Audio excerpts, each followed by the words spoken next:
Introduction, 0 à 15 secondes. Que feriez-vous si le roi incontesté de la construction parisienne, propriétaire d'un empire valant plusieurs milliards d'euros, tombait éperdument amoureux de l'architecte qui critique sans cesse tous ses projets? Imaginez Paris, ville lumière, cœur battant de l'industrie immobilière de luxe, où chaque bâtiment raconte une histoire, sauf que celle-ci est une histoire d'amour interdite, de pouvoir et de défi entre deux esprits aussi brillants que rivaux. Restez avec moi, car cette histoire va vous révéler comment la passion et la rivalité entrepreneuriale peuvent bouleverser les règles du jeu du succès et du cœur. Sais-tu Pluxieux, 15S à Demigné, à 42 ans, Antoine Dubois est le PDG charismatique de Dubois Construction, une entreprise familiale qui domine le marché parisien depuis 3 générations.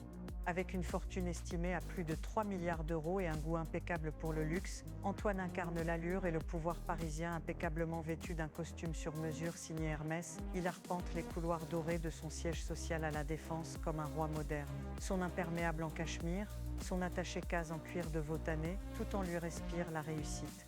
Face à lui se tient Juliette Martin, une architecte talentueuse de 34 ans, diplômée d'HEC et de l'École nationale supérieure d'architecture de Paris-la-Villette. Élégante, déterminée, avec des yeux d'un vert perçant et une silhouette toujours élégamment habillée en Chanel ou Saint-Laurent, elle est une étoile montante dans un univers où les femmes brillent encore trop peu. Son approche avant-gardiste de la construction durable et son franc-parler font d'elle la critique la plus redoutée des projets d'Antoine. Un paradoxe fascinant les lie, lui maître des gratte-ciel et des immeubles de prestige, elle la créatrice qui déconstruit méticuleusement ses rêves de béton. Une attirance électrique couve dans chaque débat entre eux, mais leur monde est fait d'ambition et de principes immuables. Elle remet tout en question, lui ne supporte pas qu'on critique son œuvre.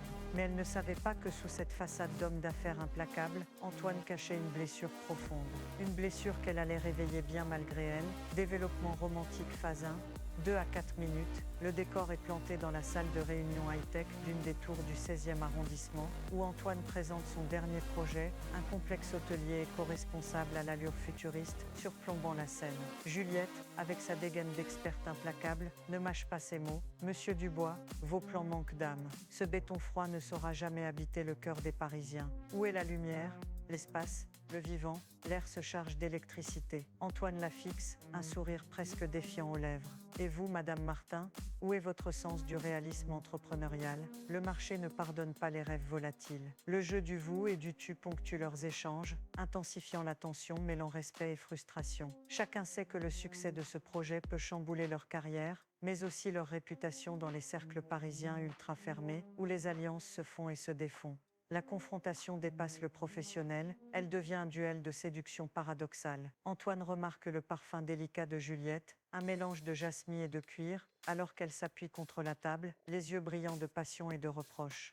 Mais ce que personne ne savait, c'est que ce face-à-face allait signer le début d'une relation aussi explosive qu'improbable. Développement romantique phase 2, 4 à 6 minutes. Quelques semaines plus tard, une crise éclate. Une campagne de presse révèle un soupçon de corruption lié à un des associés d'Antoine. La pression familiale et médiatique le pousse à accepter une collaboration étroite avec Juliette, choisie pour réviser tous ses projets en cours. Il passe alors des journées entières dans un somptueux château de la région viticole de Bourgogne, distant de Paris mais chargé de beauté et de sérénité. Au milieu des vignes dorées et du craquement du plancher en bois noble, la froideur cède peu à peu la place à une complicité naissante. Sous la lumière tamisée d'un dîner aux chandelles, la conversation bascule vers des confidences inédites. Juliette avoue son rêve secret, révolutionner Paris en y mêlant l'architecture moderne à la richesse patrimoniale, défendre l'environnement tout en préservant l'âme historique. Antoine, lui, se livre sur son passé, le poids d'une famille obsédée par le pouvoir et la réussite, l'ombre d'un père autoritaire qui n'a jamais approuvé ses choix. Dans ce face-à-face d'âme blessée, la tension monte encore. Ils s'approchent, les regards se croisent, l'espace entre eux rétrécit. Ce qu'elle va découvrir va changer sa vie à jamais, un secret qui dépasse leur rivalité professionnelle et menace tout. D'un climax passionnel, 6 à 7, 30 minutes, ce secret explose lorsqu'elle découvre qu'Antoine a depuis 10 ans un projet caché, construire une école d'architecture gratuite pour les jeunes issus de milieux modestes, une initiative qu'il avait cachée à tous, même à sa famille. Le choc est immense. Juliette se sent trahie mais aussi bouleversée par cette facette inconnue d'Antoine, si loin du businessman froid qu'elle croyait connaître. Dans un tourbillon d'émotions, ils s'affrontent, les mots sont durs, la passion brûle.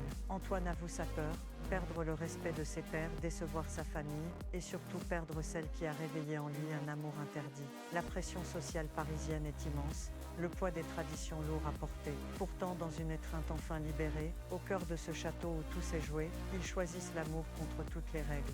Mais soudain, un secret éclate qui menace de tout détruire. Une plainte anonyme accuse Antoine d'avoir profité de son autorité pour récupérer un terrain convoité dans le 7e arrondissement. Le scandale pourrait ruiner leur histoire et leur carrière. Résolution romantique, 7:30 à 9 minutes, Antoine décide alors de tout risquer. Il convoque une conférence de presse sur les quais de Seine, au pied de la tour Eiffel illuminée. Devant des centaines de journalistes et clients, il annonce publiquement la création de l'école d'architecture en partenariat avec Juliette et son retrait du projet controversé. Cette déclaration, exceptionnelle dans le milieu des affaires parisiens, bouleverse les codes. Antoine refuse l'opportunisme qui aurait pu tout détruire et choisit l'amour, la transparence et la justice. Quelques mois plus tard, dans les jardins d'un château du Médoc, entourés de leurs proches, ils célèbrent leur union. Leurs différences fusionnent en un couple puissant, symbolisant la renaissance d'une ville qui évolue avec audace. L'amour véritable triomphe toujours du pouvoir. La 7 à 9 à 10 minutes. Cette histoire vous a-t-elle touché le cœur? Dites-le moi en commentaire. Pensez-vous que l'amour peut vraiment vaincre tous les obstacles, même dans le monde impitoyable des affaires? Connaissez-vous des histoires similaires où passion et rivalité se mêlent? Si ces récits de pouvoir et de passion à Paris vous fascinent, laissez un cœur rouge en commentaire, abonnez-vous à la chaîne pour découvrir chaque jour de nouvelles histoires incroyables et activez la cloche pour ne rater aucun secret brûlant. Merci d'avoir partagé ce moment avec moi et souvenez-vous, dans la ville lumière, l'amour n'a pas fini de nous surprendre. Forme totale de mots, environ 1500 mots, respect des timings et des hooks tous les 90 secondes, avec immersion dans le luxe parisien, réalisme commercial dans la construction et tension romantique authentique. Questions engageantes ont été intégrées pour susciter le dialogue et l'interaction.